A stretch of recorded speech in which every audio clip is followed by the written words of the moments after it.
Hey, shalom, shalom, shalom, Israel. You live with the Israelite School of UPK. Preacher Captain Soccer will hold in the class from Memphis. We're going to get started momentarily. I just want to play one song before we get started with class tonight, all right?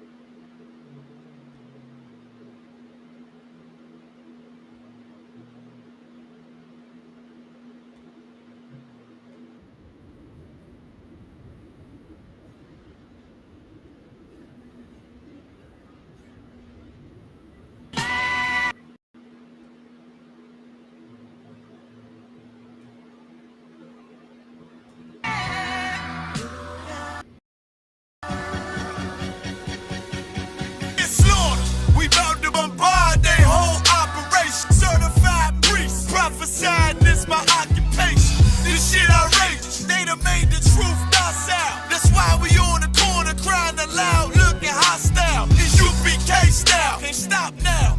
Father's warfare couldn't last one round. Let the oppressed rise, and let the rich mourn till the sun with these chickens. About to make all the compound. For my niggas, put the guns in the drugs down. Dwelling in peace till the Lord call for the blood hail.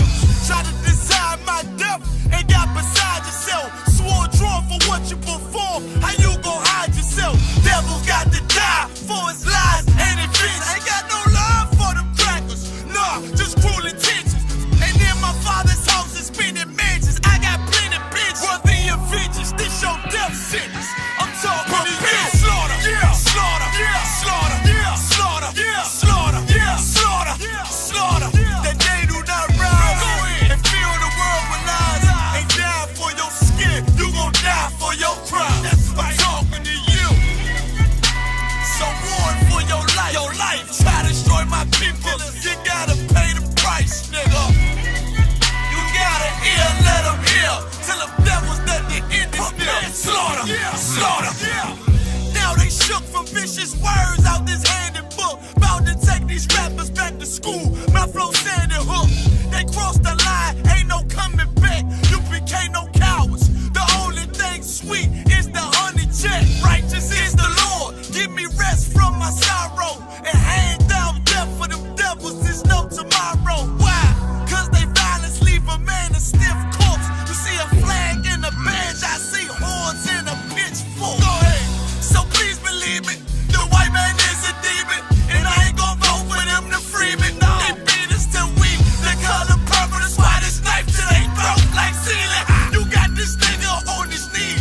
They wanna have peace. We screaming, let this bitch burn at 1,000 degrees.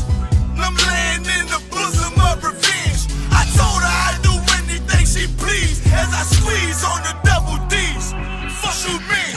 I'm talking to you. Slaughter, yeah, slaughter, yeah, slaughter, yeah, slaughter, yeah, slaughter, yeah, slaughter, yeah, slaughter. That they do not rise. Go in and fill the world with lies. Ain't die for your skin, you gon' die for your crime. That's right. I'm talking to you. So warn for your life. Your life. Try to destroy my people. You gotta pay the price, nigga. You gotta hear, let them hear. Till the devils that they end this deal. Slaughter, yeah, slaughter, yeah. The police just shot him for no apparent reason. No reason at all. They asked for license and registration. That's the police officer over there that did it. With the black on.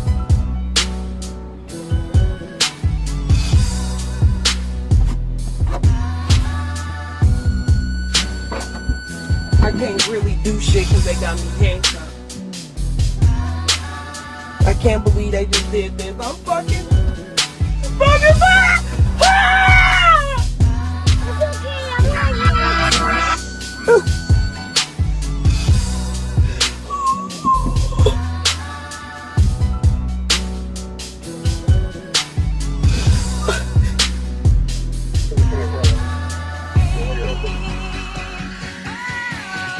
Slaughter, yeah, slaughter.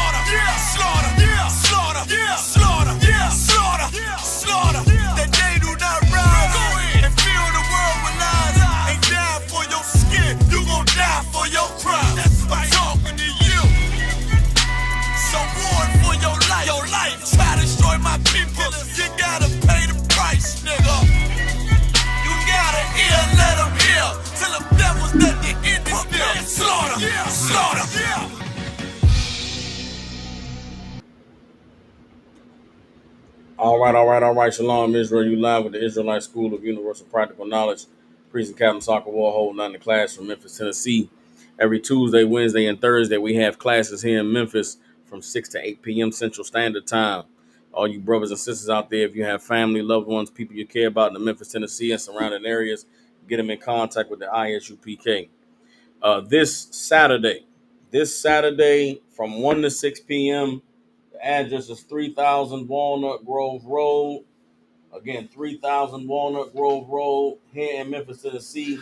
We are having a winter clothing drive. Winter clothing drive this Saturday, November 2nd, 3000 Walnut Grove Road. You brothers and sisters that's tuning in, if you got family, loved ones, people you care about here in Memphis, man, the cold is right around the corner. The winter's going to be setting in soon. And we are providing clothes, shoes, boots, hats, scarves, coats, and all the things that you're going to need for the winter to the brothers and sisters that are less fortunate. If you got family, loved ones, people you care about in this city, get them in contact with the ISUPK. Again, Saturday, November 2nd, this Saturday from 1 to 6, we're going to be giving out clothes and food and all the necessities that brothers and sisters are going to need for this winter here at the school. All right, so we printed out some flyers. We've been handing them around all through the city. We're trying to get as many brothers and sisters that are in need to come through. So you send your people here, man, to get the help they need. All right, hopefully with this clothing drive, we'll be able to touch some brothers and sisters and let them know that there is a place here in the city of Memphis where they can come to get the help and get the support, get the leadership, guidance, and the counsel they need in order to be able to draw closer to the Most High and learn what it means to be the people that He called us to be. That's what these classes are about that we teach every week. Right? Since 1969, the Israelite School of UPK has been teaching so-called blacks, Hispanics, and Native Indians the truth according to the Bible. What is the truth? The truth is that so-called blacks, Hispanics, and Native Indians descend from the greatest people that have ever walked the face of the earth. The Bible identifies us as the lost 12 tribes of the nation of Israel. And in the year 2024, there is nothing more important than for God's chosen people to learn the truth of who we are, where we come from, and what our purpose is on the earth. And so that's what we do with these classes here in the ISUPK is we go into this book called the Bible, give brothers and sisters the knowledge, wisdom, and understanding that they need in order to be able to come back to being the people the Lord called us to be and to reclaim our righteous place on the earth as kings, priests, princes, princesses, and daughters of Zion. With that being said, man, I'd like to start these classes off with questions. If there's any questions in the room, raise your hand. Any questions online, all you got to do is type them in. If there are no questions, we're going to go into tonight's topic. The topic for tonight's class is pride before the fall. All right. Pride before the fall is the topic of tonight's class. And it comes from the scripture in the Bible that I'm sure many people are familiar with, regardless of what your background is. We've all heard the term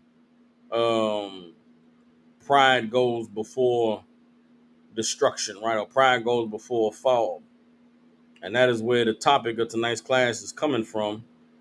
And we're going to break that scripture down and we're going to go into the Bible and show you the reason why in such a time as we're living in, with all the turmoil and with all the things that are going on in the earth, why is it that nobody is looking up to see what is going on with the Most High? Why is it that so many of our people, with everything that's going on, you would think that black people who said that they love God and was raised in church would be saying, where's Jesus?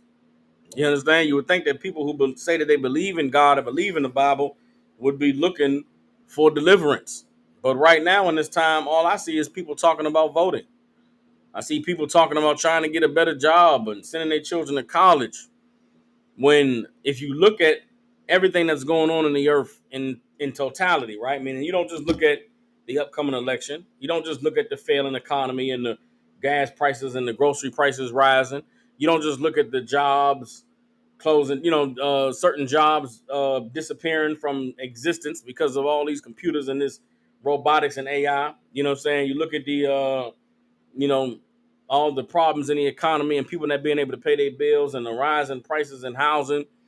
But then you also look over there in the Middle East and you see war with those with Iran and Jews in Jerusalem. You see the Palestinians and Hamas going to war, Palestinians and Hezbollah going to war with the Jews, and you see Russia getting North Korean troops to go and fight in Ukraine. And America sending soldiers in the Jerusalem to be able to operate the defense systems that the Jewish people have against Iran. If you put all these things together, hell, look at all the natural disasters that's going on. You look at the hurricane that hit last month and flooding in the mountains in North Carolina that came out of nowhere. You know what I'm saying? You look at drought in different parts of the country and different places in the earth. You look at right now, you go online, you'll see there's flooding in the Sahara Desert.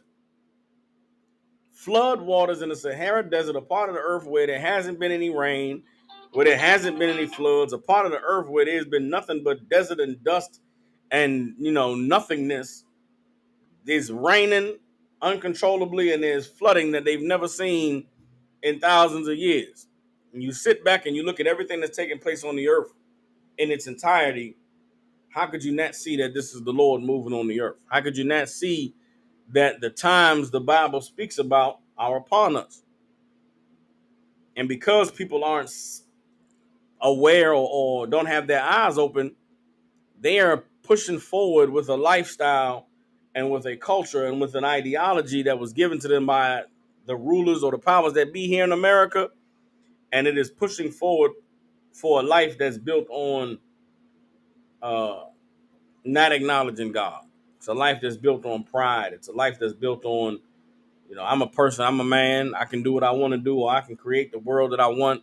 All these different belief systems and religions about manifestation and about, visualizing your future and the life you want for yourself and achieving it. A lot of those things get in the way of being able to submit yourself to the Most High and really live your life in a way that is pleasing to Him, not in a way that is always about you. All right, so that's what we're going to go into tonight. The first scripture, of course, we're going to get to is prayer before the fall. First scripture we're going to is Proverbs chapter 16, verse 18. All right, we're going to break that down.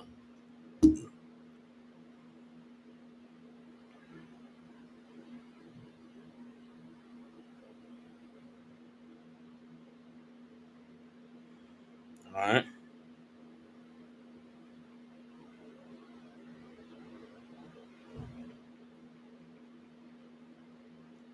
All right, this is Proverbs chapter 16, verse 18. Proverbs 16 and 18 says, pride goes before destruction, and a haughty spirit before a fall.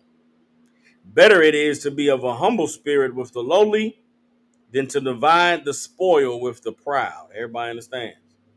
This is an amazing scripture when you put it in context of the times that we're living in. Pride goes before destruction, and a haughty spirit before a fall. You understand? This makes me think of right now in America, there's an election that's coming up next week. And on both sides of this election, on the Republican side, you have Donald Trump and all of the people that support him. And on the Democrat side, you have Kamala Harris and Tim Walz and all the people who are supporting them. And on both sides of this division that exists in America right now, you have people that are super proud of their stance and confident that their way is the way that is going to prevail in the earth going forward. Whether you're a Republican and you believe in Donald Trump and you trust in the racist rhetoric of there's too many immigrants in this country and there's so many illegals and we got to make America great again and we're going to deport all of these people that we don't want here and we're going to take our country back. That whole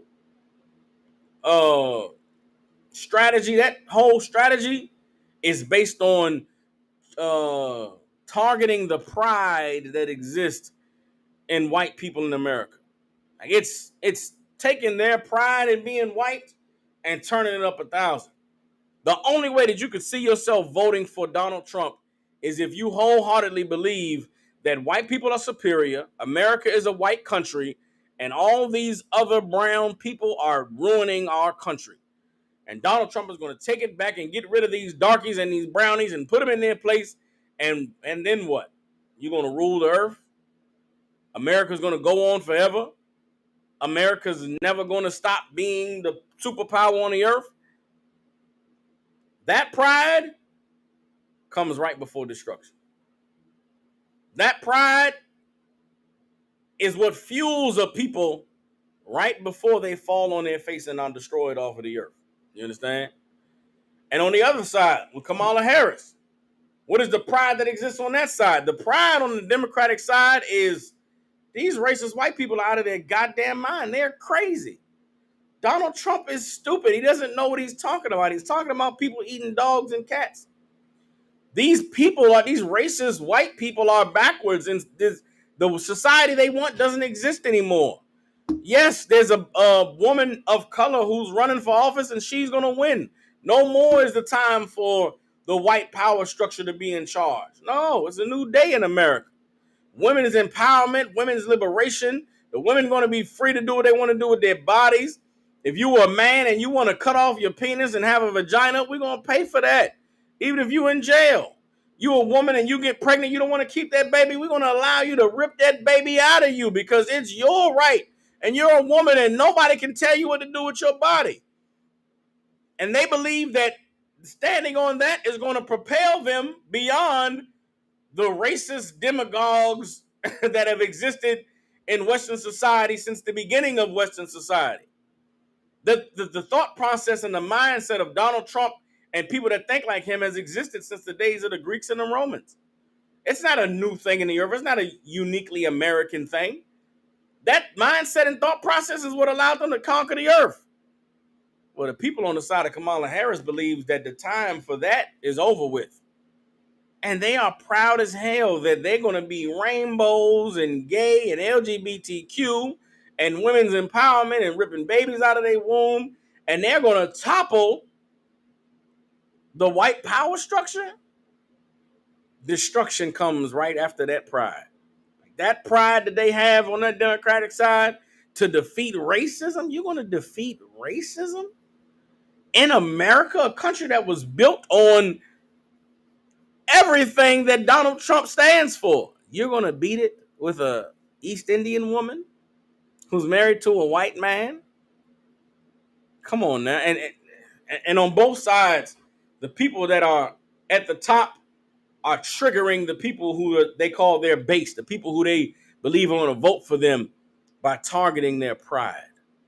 Oh, if you're black in America, you're going to vote for Donald Trump. How dare you? Barack Obama got up there at one of the meetings and said, if you black, what are we even talking about? You better go vote for Kamala, as if voting for Kamala is a, vote for blackness, a stand on blackness. Since when did any politician, any political figure represent blackness? But that's the way that they speak to us. That's the way that they talk to us because they're targeting your pride. Aren't you proud to be a black man? Look at all the racist white people look at all the things racist white people done to you. You're going to go vote for Donald Trump as if voting for Kamala Harris is a vote against racist white people. Like, that's insane. They're triggering you. They're triggering your pride. You understand? Them LGBTQs, or you LGBTQ, you vote for Donald Trump, you will get your own people. What else happened to all the rainbows and the twerking in the street in June? Ain't you proud to be LGBTQ? You're going to go vote for Donald Trump. Now they're going to use your pride of being LGBTQ against your whiteness.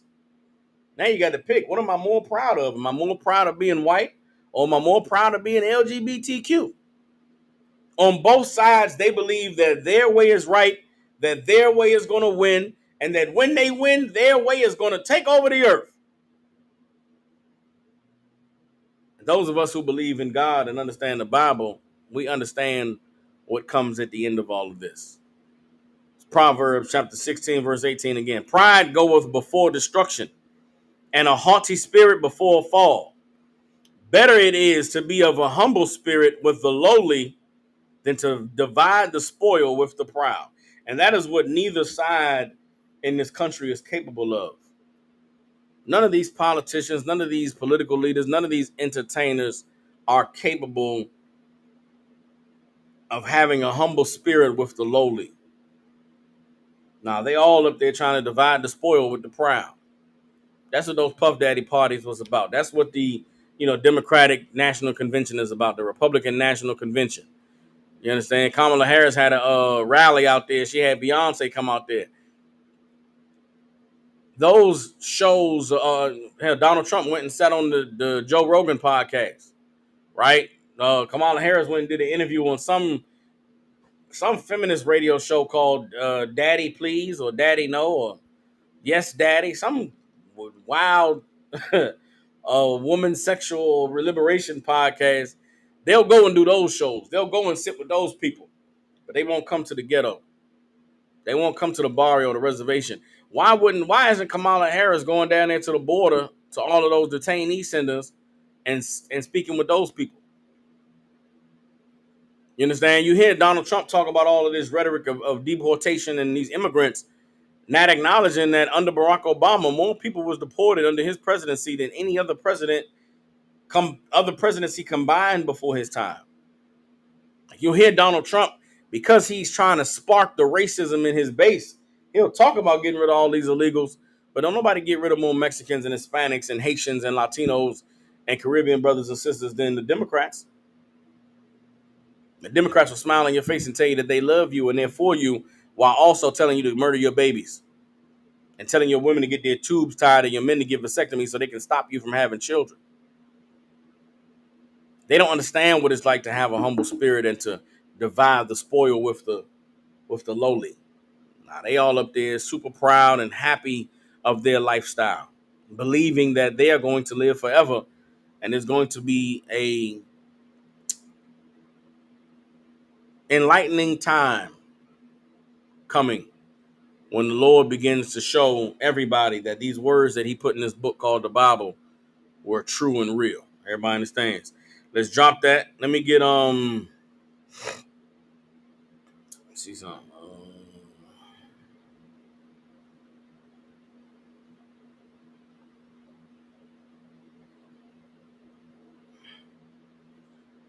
Let's get Psalm chapter 10.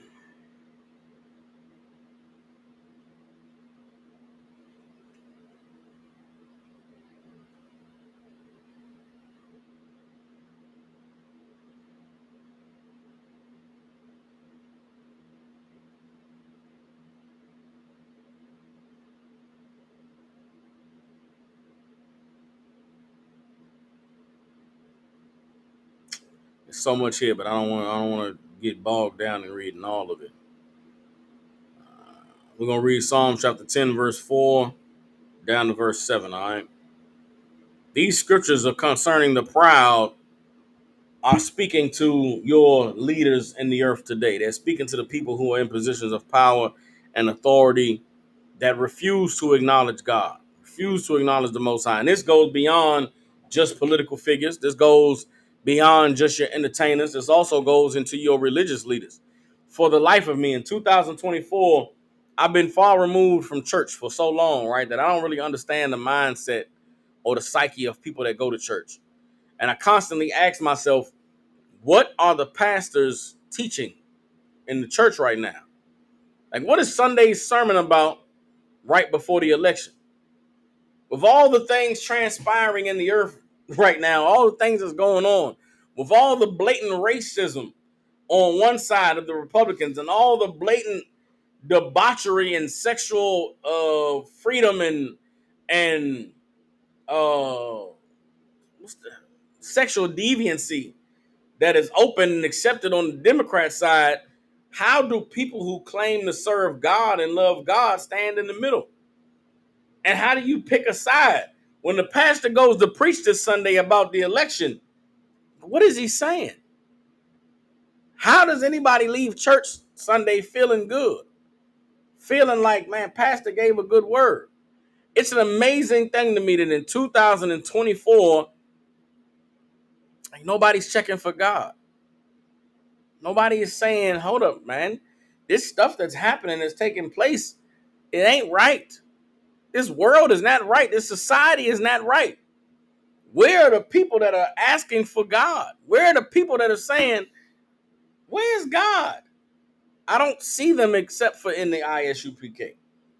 And because nobody is looking for God, when they encounter us, we're super serious about God. We're not only looking for him, we found him and we're doing what he told us to do so that he'll deliver us. People are so far removed from the thought of God at all that when they encounter us, They look at us like, man, y'all niggas are crazy. Y'all are insane. What are you talking about? God, what, nigga? You're crazy. And there was a time when I first came into truth, I expected it, right? I knew that this was something that was fringe. I knew that this was something that was extreme, but I always been that type of person. When I learn something and I can prove it, man, you can't tell me nothing, man. I beat you into the ground with everything that I know, right? I remember when I first learned the truth, I was like, yo, this is so amazing, but nobody's gonna believe me. I knew nobody would believe me. I knew that when I told people about what the Bible said about celebrating these holidays and what the Bible said about eating pork and what the Bible said about having sex with hoes and what the Bible said about not smoking weed, I knew that nobody would believe me. But having been in the truth for some time, it's like, why don't y'all believe us? Why don't you believe me? Clearly, what you've been taught can't be true. What they're saying in church can't be real. What they're saying in the mosque, all these rappers converting to Islam. How, my nigga? How are y'all in 2024 still converting to Islam?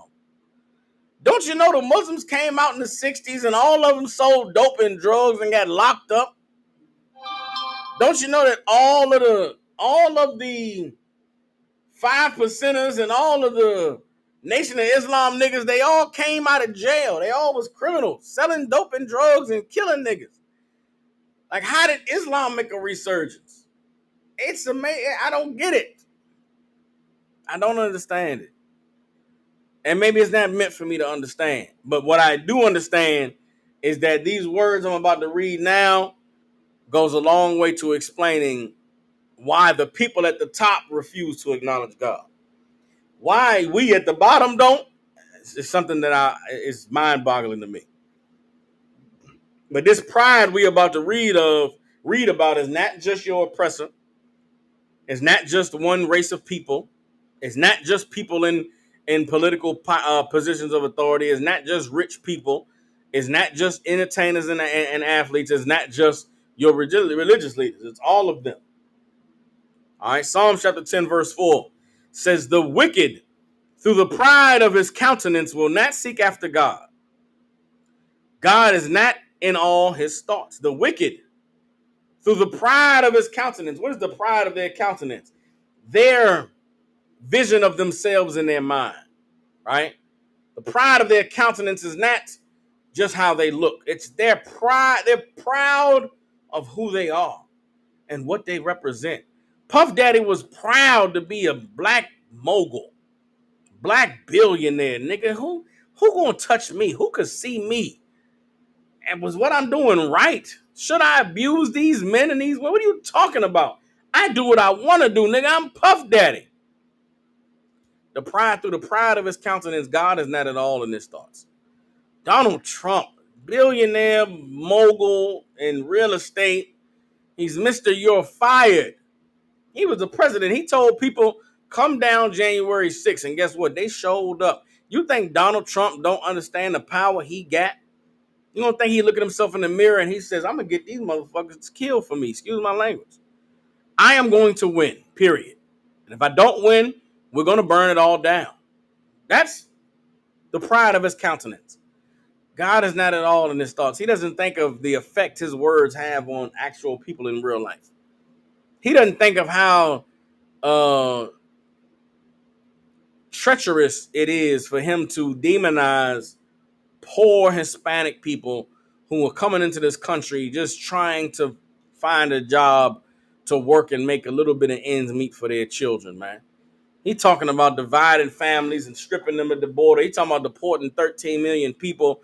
He doesn't have a conscience of what the reality of that looks like and does to people. Because of the pride of their countenance, they will not seek after God. God is not at all in their thoughts. Verse 5, his ways are always grievous. The ways of the pastor are always grievous. The pastor has done nothing but grieve black people in our community for the last 80 years. They tell you to sing and dance and vote and go to college and pay your tithes. And when your children die and your sons become homosexuals and your daughters become whores, they tell you to praise Jesus. When your community gets worse and the jobs go away and there's poverty and there's drug addiction and there's homelessness, they tell you to pray and put it in God's hands. Their ways are grievous. You got billionaires in this society today. I don't think people fathom just how much a billion is, right? $1 billion is something that is, it's like goofy money. It's like monopoly money. You couldn't spend $1 billion on earth if you wanted to. Like you hear about billionaires buying, they buy a sports team. That money is it only exists on the computer screen. Like there's no such thing as $1 billion. But you have billionaires who refuse to pay their workers more than minimum wage. You have billionaires in a country of America that won't let Congress vote to elevate minimum wage past like $7.70. Minimum wage in the United States of America is $7.70.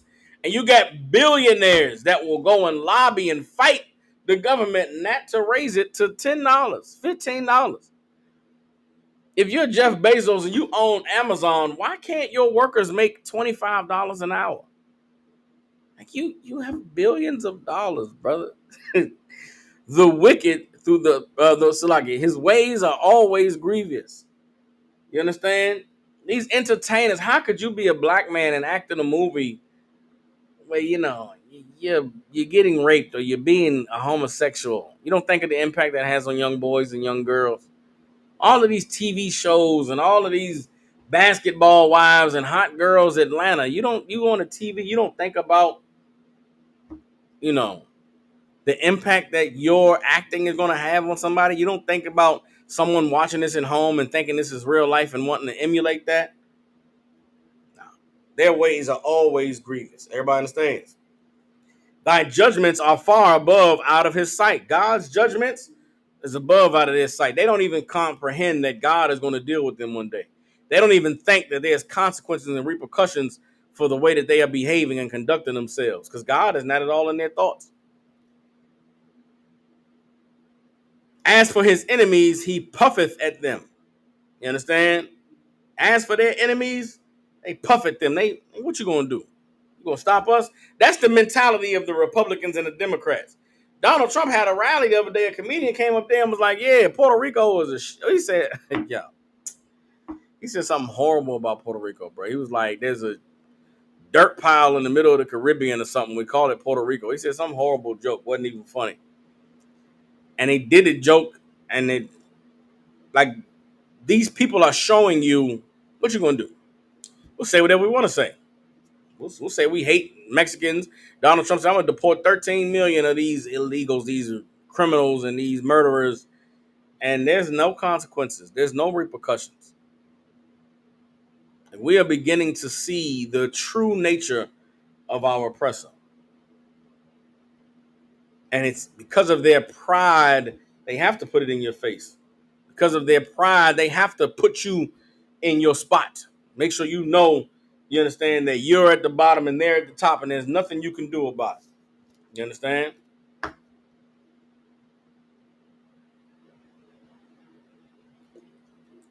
Verse 6, he hath said in his heart, I shall not be moved, for I shall never be in adversity. That's because of their pride.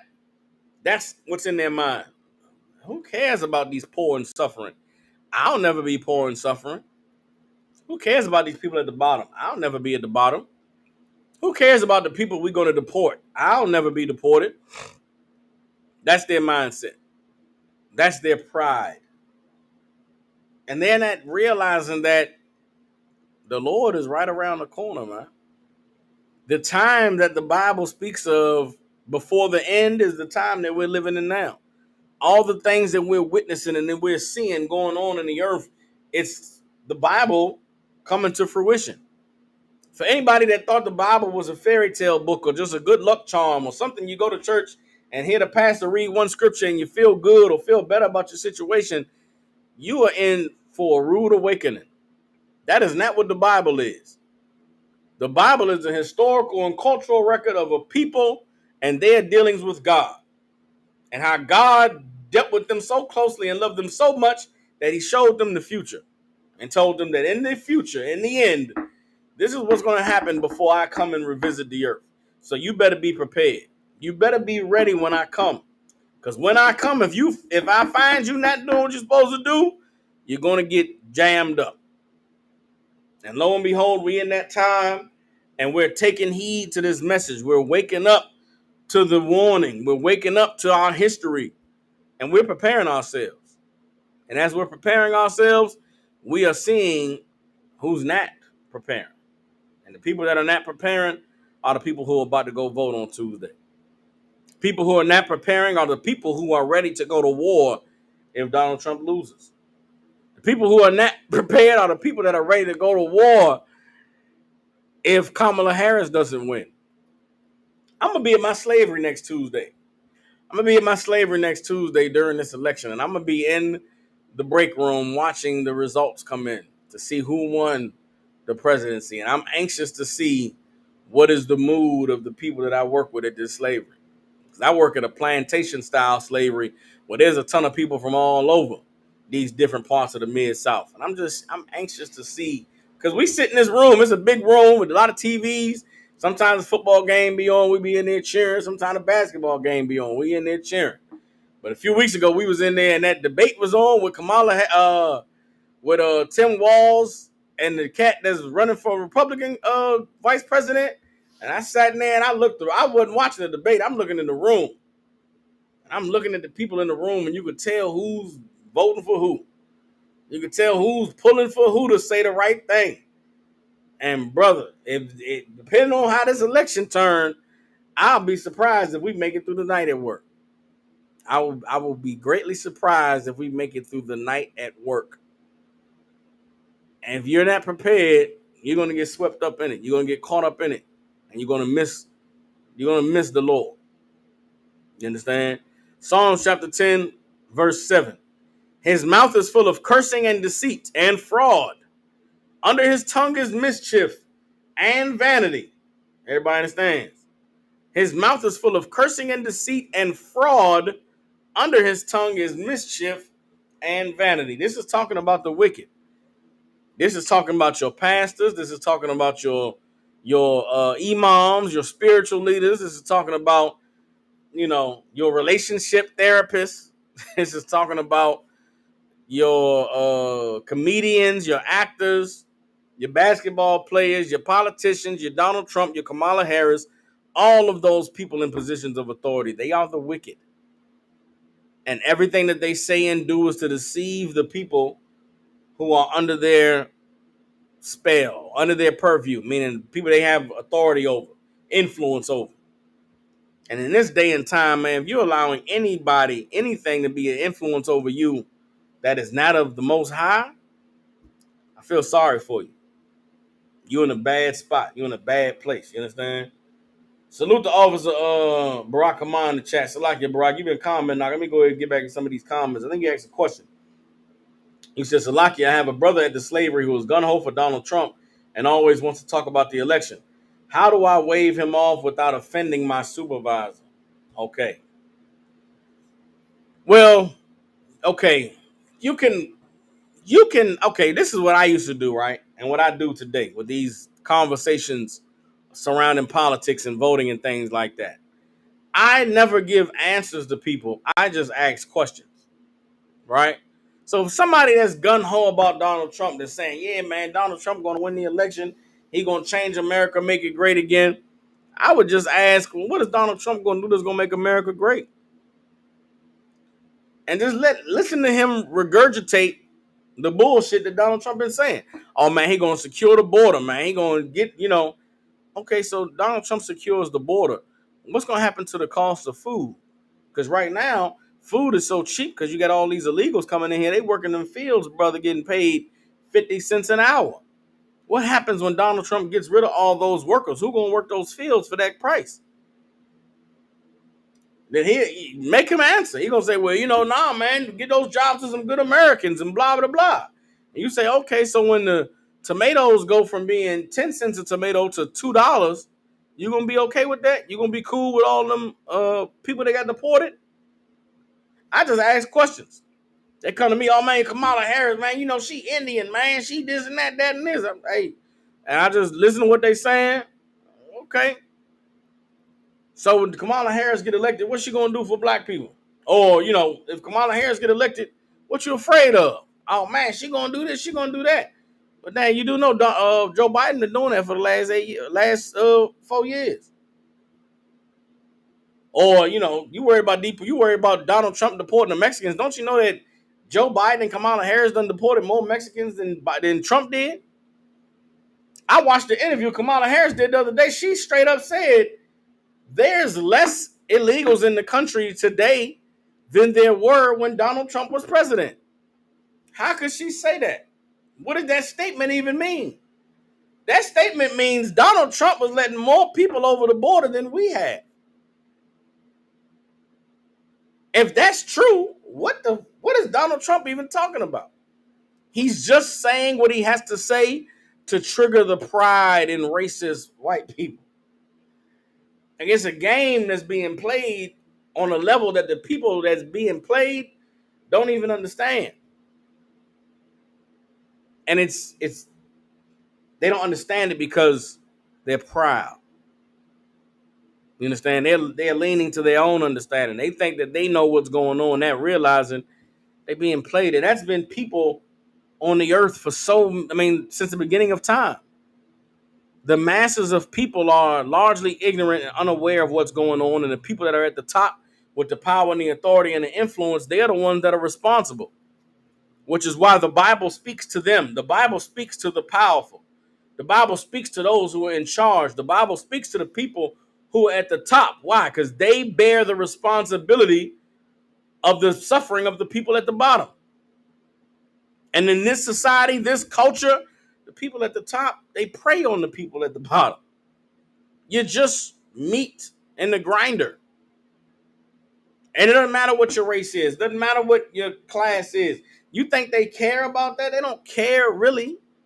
They don't care. You understand? Let me drop that. Let's get we got the pride, destruction. Ways are always grievous. Let's see something.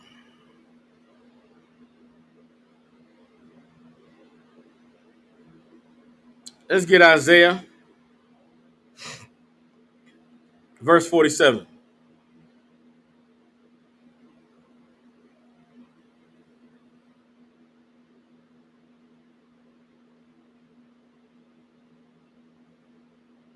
This is crazy. And this breakdown I'm giving right now is one that you may have heard before if you've been in these classes for a considerable amount of time. But it's so beautiful to me how, given the subject and the context, these same scriptures we read can cover a multitude of what's the word I'm looking for? It cover a multitude of context, meaning the scriptures are so broad reaching, but also very specific for a lot of different things. And I've taught this class before concerning pride and pride going before the fall. But right now, in this time that we're in now, it's super laser focused on you people that think everything is going to be all right. You're horribly mistaken. And this mistake you're making is going to be felt very painfully very soon. The people that believe that everything is all right and America is going to continue forever. How could you be so stupid? How could you be so blind? How could you be so ignorant? I'm a student of history. I study history. That's something I've always been. It's been an interest of mine, right? Ancient cultures and civilizations of the past, and a lot of different things. And in every civilization that has fallen, there were signs and symptoms of the fall of that civilization that preceded it. And a lot of it revolves around the devolving of societal structures, meaning religion is a structure that puts moralities in place. It puts do's and don'ts and restrictions and rules and guidelines. And it goes along with government, goes along with, there being an established authority, who's in charge, who gives the orders, who does everybody follow. And when you're in a society, and in every major society that has ever existed on the earth, people get to a place of comfort and of ability and of, um, living good, that they feel like these limitations and these structures that are in place are no longer needed. Before people descend into chaos and their civilization crumbles, the people become distrustful of the government. People say the government, man, these people in charge, they shouldn't be in charge, man. I don't know who put them in power. They in power and they abusing the people. They, molesting them and raping them and taking their money and making them pay taxes and making them work all day and never giving them enough to eat and enough to live a good, decent life. And there's a huge disparity between the people at the top and the people at the bottom. You understand? And the people at the top, because they got all the money and the wealth, they don't need to follow these rules and follow this religion and God. What God? Nigga, I'm God. You know how much money I got? Do what I want to do. I have sex with who I want to have sex with. I abuse and rape and molest and do whatever the hell I want to do. Who's going to stop me? And that breaking down of structures and standards and morals and limits and rules within a society is what causes everybody within the society to say, well, hell, if these people ain't got to follow the rules and do what they supposed to do, why should I? And when you have a society or a civilization where there is no rules, there is no morality, there are no limitations, there are no structures, there is no authority, then the people are going to kill, fight, and destroy each other until there's nothing left. And you go and you look at research the Babylonian Empire. You go and research the, ancient Chinese empires. You go and research the Mongolian dynasty with Kublai Khan and Genghis Khan. You go research those empires in Africa with Mansa Musa and all these people. You go look at the history of the Europe and the Europeans. You go in every major civilization. You go look into research the Mayans and the Aztecs. There's some research out there that the devil done that shows you at the time when these people encountered these Europeans, their society was on the fringes. And because there was not enough structures and rules in place, when they found these white people on these horses, brother, it was the end of their life as they knew it. And we're in that same time right now here in America, and people aren't recognizing it or realizing it because they cannot fathom America no longer existing. They cannot fathom these comforts that they've been afforded being available to them. But brother, when that time hits, it is going to be such a rude, horrible awakening for so many people. Everybody understands. It's Isaiah chapter 47. We're going to go to verse 5. All right. It says, "Sit thou silent and get thee into darkness, O daughter of the Chaldeans. For thou shalt no more be called the lady of kingdoms." This is speaking about Babylon. In modern day America, the empire of America, not just America, meaning the American government, but the Western world, the Western powers. This is your banking system. This is your Jeff Bezos. This is your Elon Musk, your Donald Trumps, all of the rich, wealthy people that are in control in the earth. Verse 6, "I was wroth with my people. I have polluted mine inheritance and given them into thine hand. Thou didst show them no mercy. Upon the ancient hast thou very heavily laid thy yoke." The Lord is talking about how we went into captivity, how his people went into slavery. The Lord said, "I was angry with my people. I was wroth with them and I gave them into your hands." But guess what? You didn't have no pity. You didn't have no mercy. You laid a heavy burden on the ancient. Who are the ancient? The people. The ancient people of the earth. Blacks, Hispanics, and Native Indians, we're the ancient people of the earth. And they've laid a very heavy yoke on us. Everybody understands? Verse 7, "And thou said, I shall be a lady forever, so that thou did not lay these things to thy heart, neither did remember the latter end of it." You see, their pride made them forget about God. This current generation of our oppressors, they don't know that we are in this position we in because we disobeyed the Lord. They believe they're stronger than us. They're smarter than us. They're more, hard working than us. How could they think that? How could they imagine in their minds that they're better than us on any level? Everything about life in 2024 should show our oppressors we're better than them. We're bigger than them, stronger than them, faster than them, smarter than them, more intelligent than them. We're better warriors, better fighters, better killers. Our women are more finer. We're better at singing and dancing and all the arts and all the cultural things. Like, how could they think that there's any competition? They don't. Not at the top, they don't. People at the bottom, because of them being gaslit by different people based off their pride, they convince themselves they're better than us, but they know they're not. And so, being that they know we're better than them, but we're at the bottom, they've forgotten that our power comes from the Lord, that our redemption and our Redeemer is the most high power of the earth. And they forget that they got to deal with him. They got to answer to him. Verse 8, therefore, hear now this, thou that art given to pleasures that dwells carelessly, that says in thine heart, I am, and none else beside me. I shall not sit as a widow, neither shall I know the loss of children. That's what they said. They said, man, I'm sitting at the top and nobody else beside me. I will not be a widow, and I will not know the loss of children. Donald Trump don't care about deporting Hispanic families, because in his mind, I'll take a husband from her wife, because my wife will never be a widow. I'll take children from their parents. Guess what? Because we'll never know the loss of children in my family.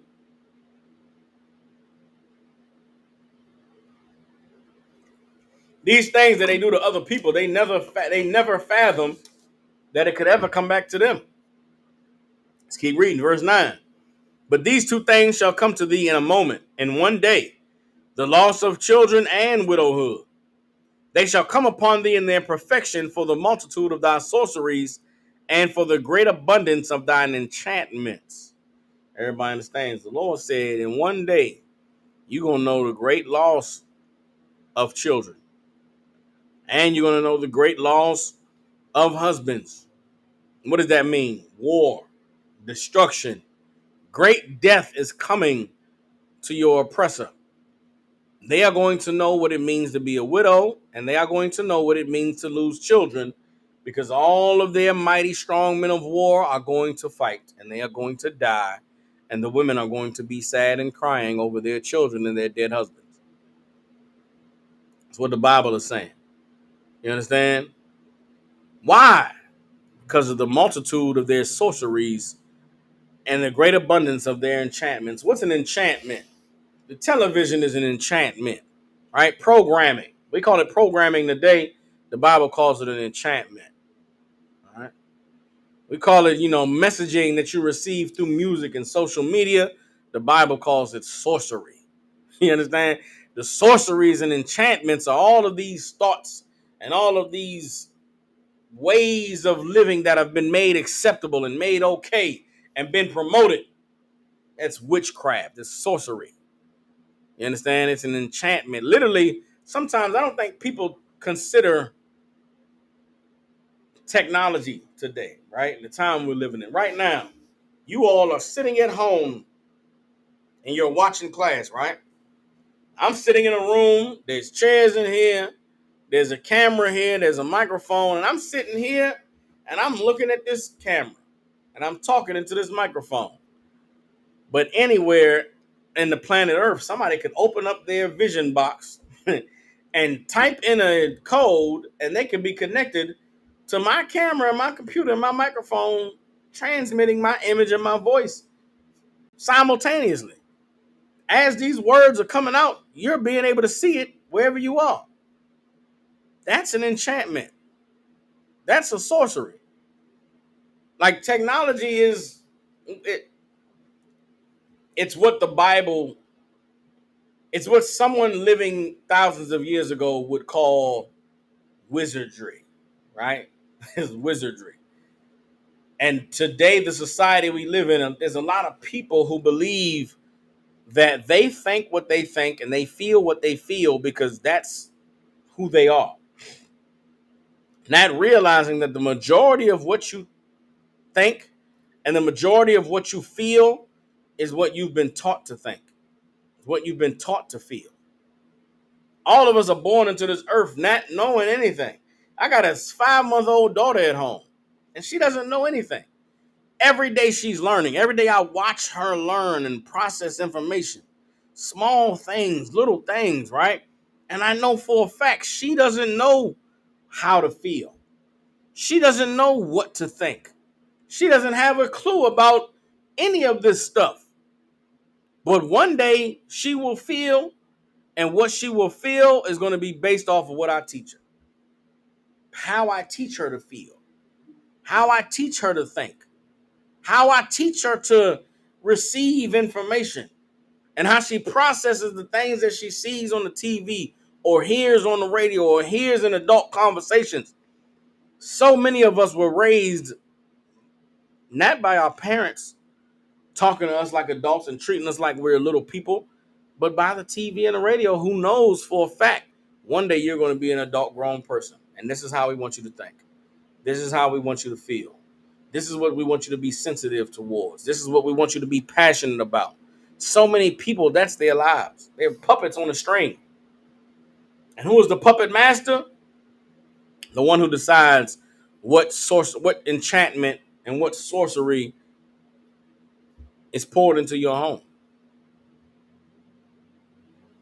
I hope that makes sense to everybody.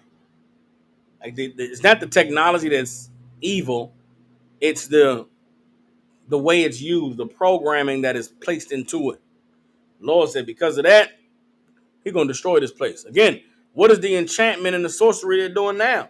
Inspiring all these people to be proud. Be so proud of their woman's right to murder their babies that they'll go to war if Kamala Harris loses.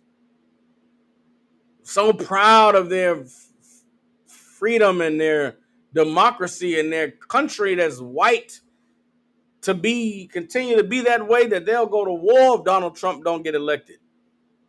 That's a sorcery and an enchantment. And it's coming out of your TV. It's coming out of your vision box, out of your computer, out of your radio, your podcast. I listen to a lot of different things, right? My sports podcast can't even remain about sports because of all of the politics. They constantly trying to tell me how to feel and how to think. But because I know the Lord, I'm like, y'all, why is this even on the sports podcast? This is insane. Can I just hear about niggas catching the ball and how many threes was scored last night? The sorceries and the enchantments are the ways that the people are being manipulated. Everybody understands. Isaiah 47:10. For thou hast trusted in thy wickedness. Thou hast said, none seeth me. Thy wisdom and thy knowledge it has perverted thee, and thou hast said in thine heart, I am, and none else beside me. Everybody understand?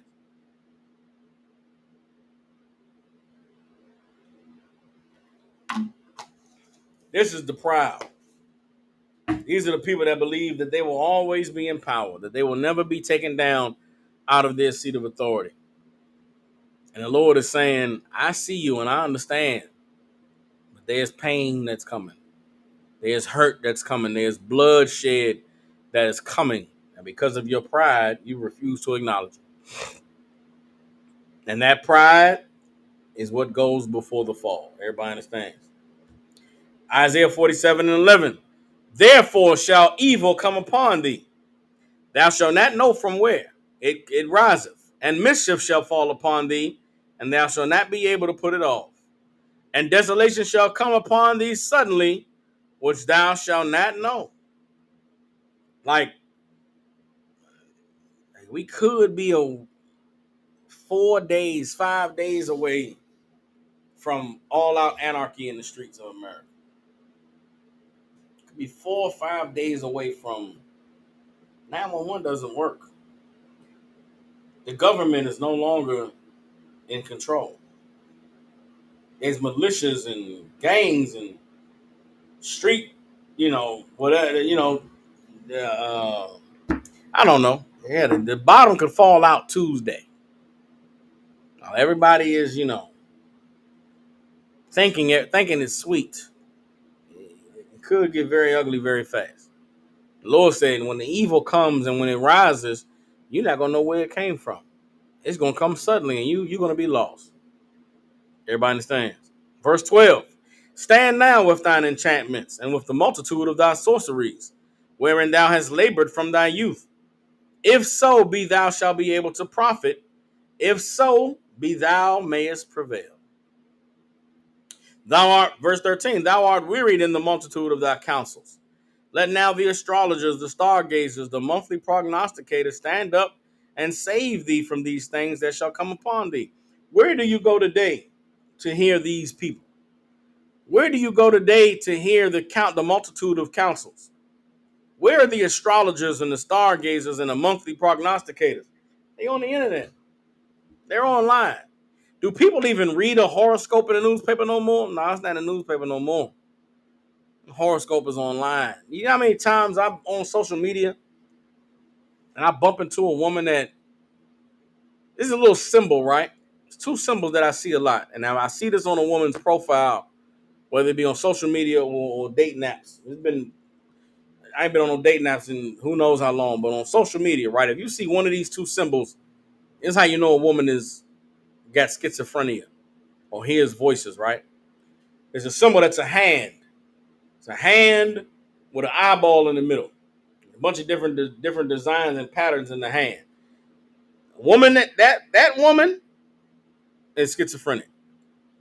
Absolutely hears voices, and she thinks that she's can manifest things in her life, and she believes that she's a Venus moon and a Saturn sun, and she's a Taurus. So that means that she'll key your car and bust your windows down and get you fired at your job because you didn't come and see her on Thursday. You see this symbol, the hand with the eyeball in the middle. That's witchcraft. That's stargazing, monthly prognosticator. That's a woman that she'll fight you because Mercury is in retrograde. She's crying uncontrollably because Mercury is in retrograde. That woman is insane. That woman is absolutely schizophrenic, and she's depressed and has bipolar disorder, and she needs to go see a doctor and get some therapy and some medicine. Another symbol, there's a little blue circle with a smaller, lighter blue circle in the middle, and there's black in the middle of that smaller, lighter blue circle. That woman also is absolutely insane.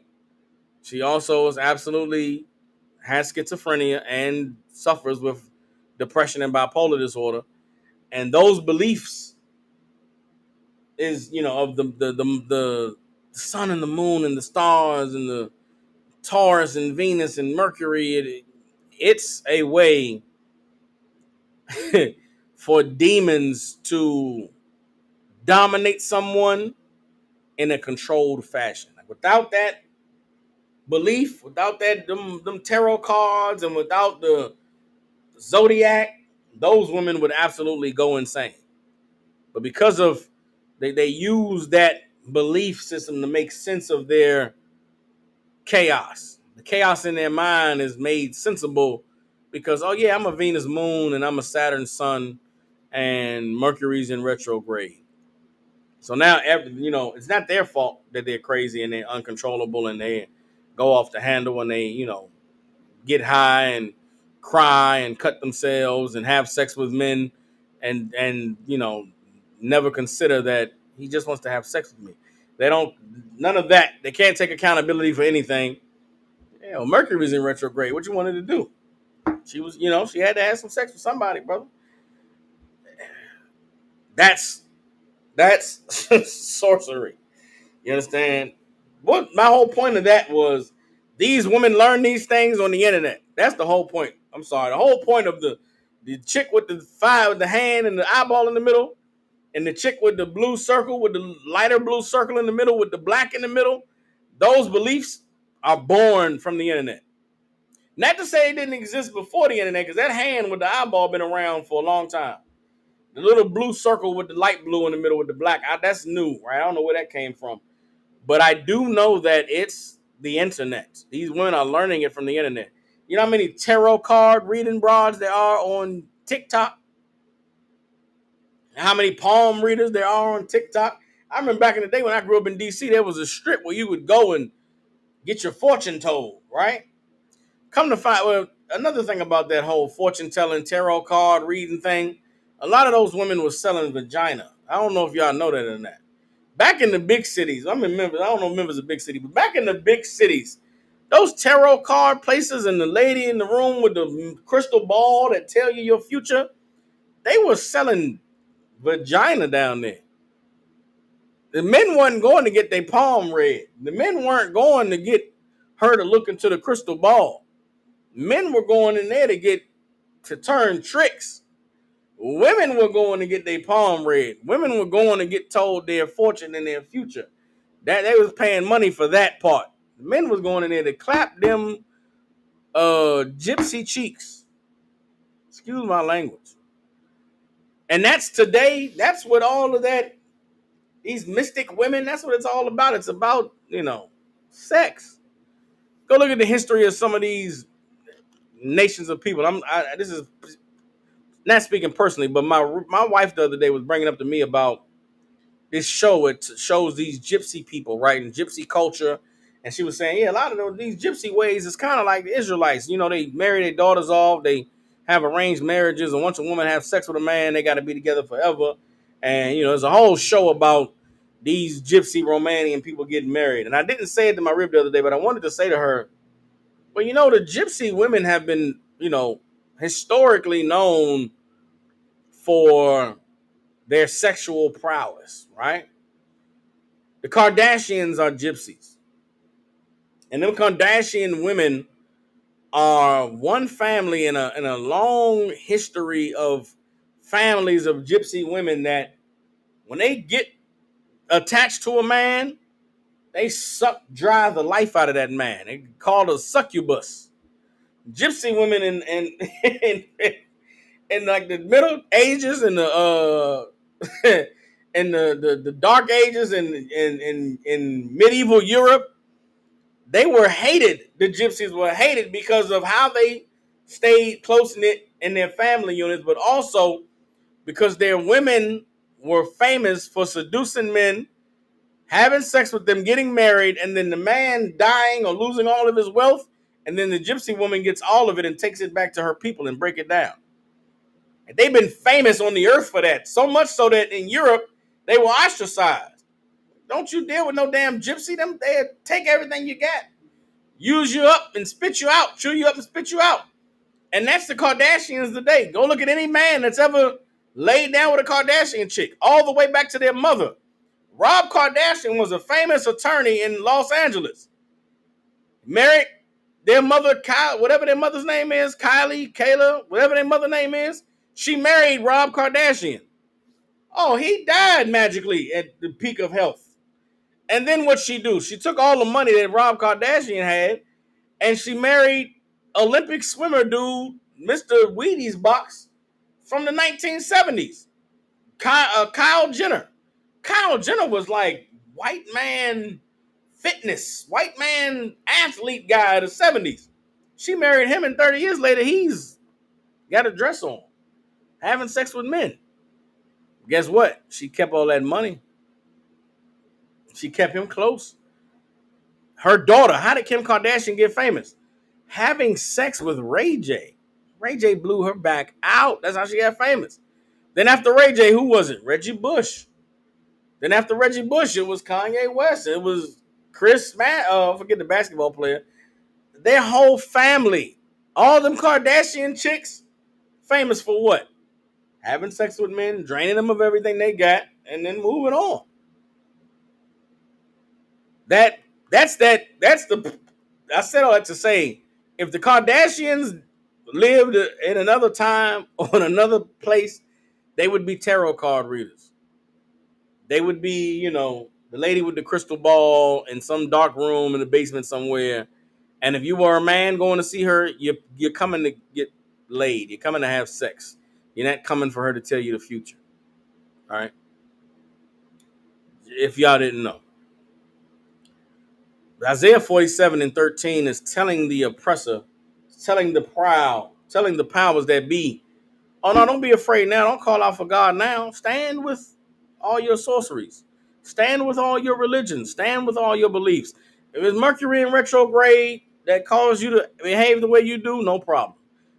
Where's Mercury when Christ returns? That's what you should be. Find out where Mercury is when America explodes in the Civil War.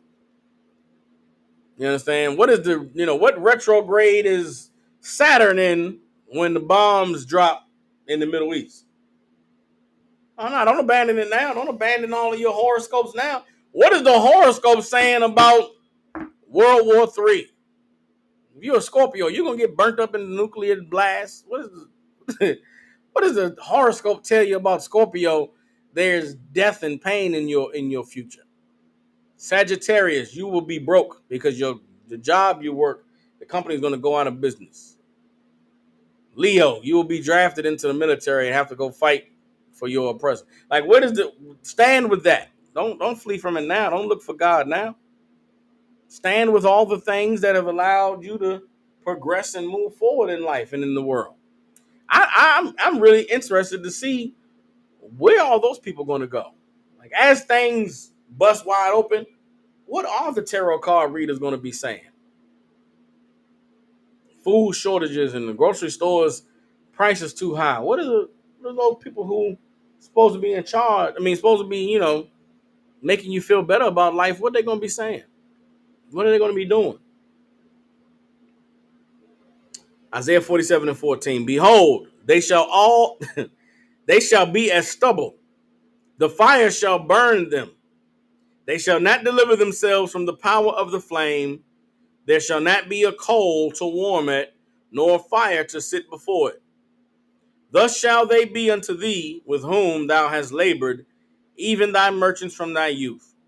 They shall wander everyone to his quarter, none shall save thee. Everybody understands? That's the message from the Lord to the wicked. That's the message from the Lord to the proud. You understand? That's Isaiah chapter 47, verse 5 through 15. I mean, like I said, I've taught these scriptures before and gone through them in a breakdown. But this time that we're living in now, the Lord is really speaking to the spirit of the people who are alive at this time, who are moving and dealing in this world. Everybody understands. Let me get oh,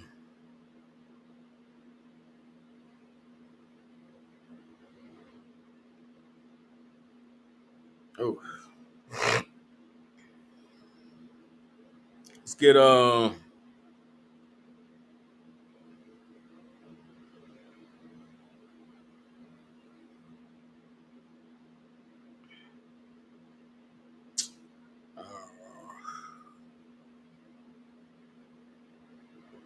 bear with me.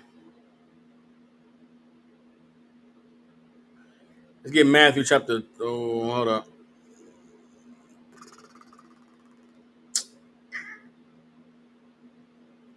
Nah, let's get uh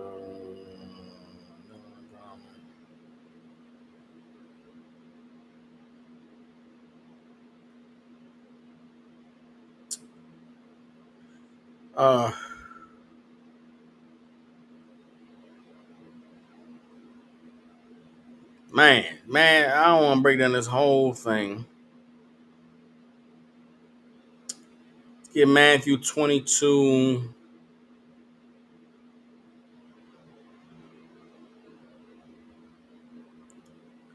Matthew 22 and 11. All right. Matthew 22 and 11. This is a parable of the king who was getting married. And he went to set a feast and invited everybody to the feast. And people who were invited at first did not come. Right? So when the people who were invited at first didn't come, then the king sent more servants and said, man, go get whoever you can find. Whoever will hear you, get them to come to this wedding. This parable is about the calling for the kingdom of heaven, right? Kingdom of heaven is the place where Christ is the earth after Christ comes to establish his rulership, right? And before that kingdom comes, the king has sent out prophets. The Lord sent out servants of his to go and warn everybody the kingdom is coming. The kingdom is coming, man. Y'all should get ready for the kingdom. How do you get ready for the kingdom? We need to be obeying the Lord. We need to be doing what God said to do. Who were the first people that were being told this, being shown this? It's all of the proud. It's all the powers that be. It's all the people at the top. It's all your religious leaders. A lot of you just coming in contact with the ISUPK. You're just learning the truth. You're just hearing this perspective that we give on the Bible, and you're just hearing the way we break down these scriptures. But the powers that be has known this for thousands of years. Like your Christian, the Catholic Church knows the proper breakdown of these scriptures. The Catholic Church knows that when Christ comes back, he's going to kill all the wicked and put everybody in the earth in their place. Like they know what this book says and have purposefully chosen not to follow it because who cares? Like they know the book, but they don't really believe it. It ain't real to them, but they do know it. They know it enough to teach what they teach, which goes against the book, right? You got to study the Bible in order to know how to teach against what it actually says. Christianity and Catholicism are amazing case studies on manipulation, case studies on, God damn, excuse my language. What am I trying to say? The religions of Catholicism and Christianity are perfect case studies on how to manipulate people into believing something that goes against what they can see and hear for themselves. Meaning everything in Christianity goes against what the Bible is actually saying. If you read the Bible, there's no way you come up with Christianity.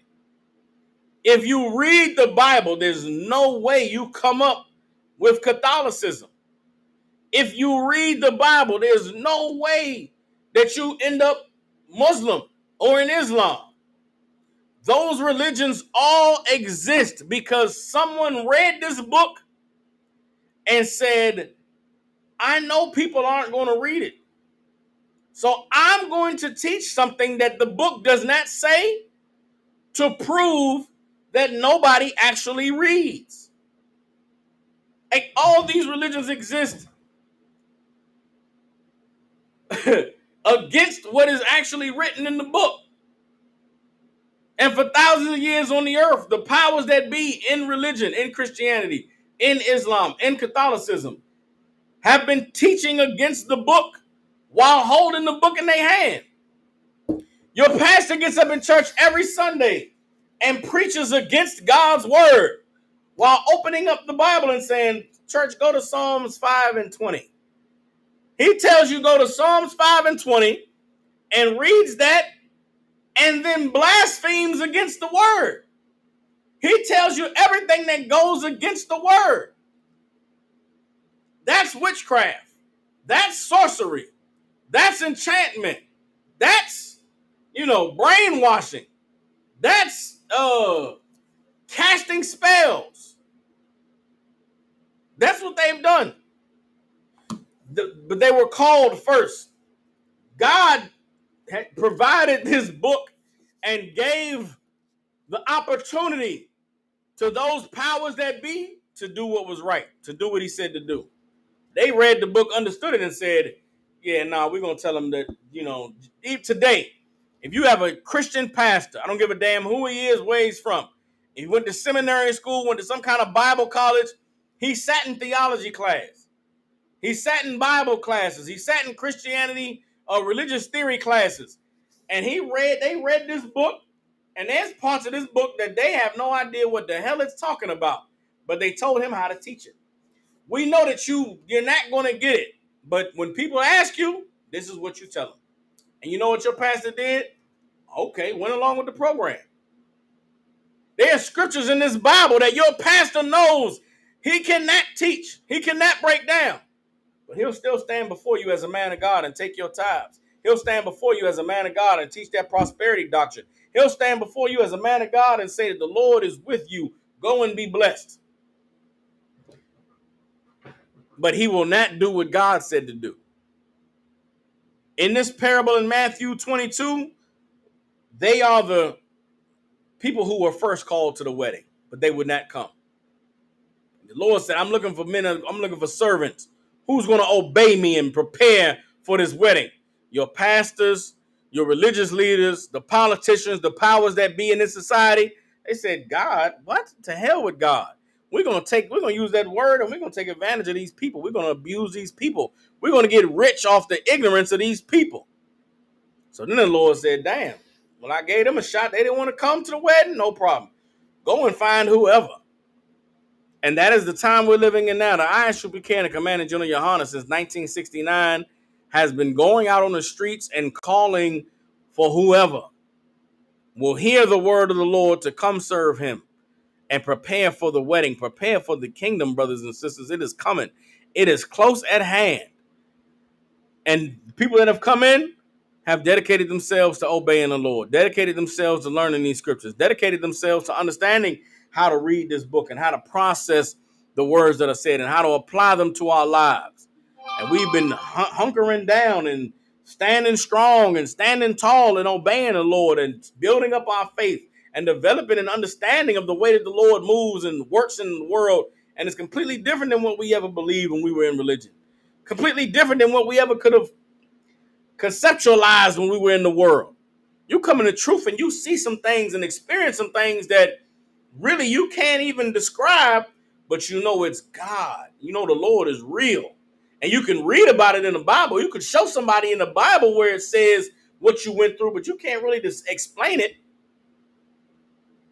Those of us who understand that, man, we ready for the wedding. We ready to celebrate, ready to party. We ready for the king to come and get married. We ready for the kingdom to be here. Right? That's where we're picking up in Matthew 22. All right? Verse 8. Verse 9. No, verse 8. Right? Matthew 22 and 8. Then saith he to his servants, the wedding is ready, but they which were bidden were not worthy. Who was bidden? All your religious leaders. All of your powers that be. All of the people in the upper echelons of society. They were given a chance to serve God. They were given a chance to be an influence on the people to do what God said to do, to tell the people the truth about God and the truth about this world we're living in. And they failed. They failed to do what was required in order to be at the wedding. Verse 9, go ye therefore into the highways, and as many as ye shall find, bid to the marriage. So those servants went out into the highways and gathered together all as many as they found, both bad and good. And the wedding was furnished with guests. So they went and found everybody, the bad and the good. That's me and you. That's us in the world. That's us, you just living your life. And one day you hear something about Jesus being black and the Israelites are black and, the oppressor is the devil the Bible speaks of. And you say, what are these niggas talking about? And you start to listen in and you starting to hear. Then it starts to change you. You start to be like, damn. You understand that there's a kingdom that's coming. There's a transformation that's going to happen in the earth. And God's people are going to be in power. Blacks, Hispanics, and Native Indians are no longer going to be on the bottom. We're going to be on the top. And you start to say to yourself, man, I want to see what that place looked like. Verse 11, Matthew 22 and 11. And when the king came in to see the guests, he saw there a man which had not on a wedding garment. Why is there a man in that doesn't have on a wedding garment? There's a man that came to this party. He didn't prepare. He did not honor the king. He didn't honor the wedding. He didn't honor what he was invited to be a part of. So he wasn't dressed. He wasn't ready. He wasn't, he didn't appear the way he needed to appear. He wasn't dressed for the occasion. What is the metaphor here? The kingdom arrived and this person was not deserving to enter the kingdom. The kingdom came and this person was not, had not pledged allegiance to the king. They had not bowed their head and humbled themselves to obey the king, to be ready and to be fit for this new empire, this new kingdom. And so what happens if you caught at the wedding without a garment?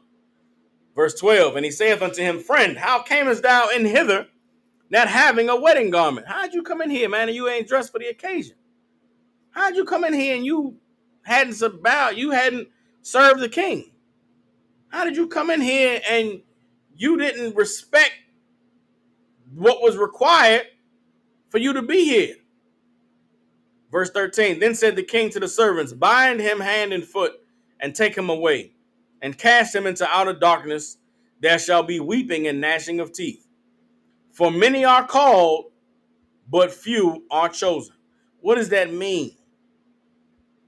Who is the person that is found without the garment that is taken up by the servants and thrown out of the wedding?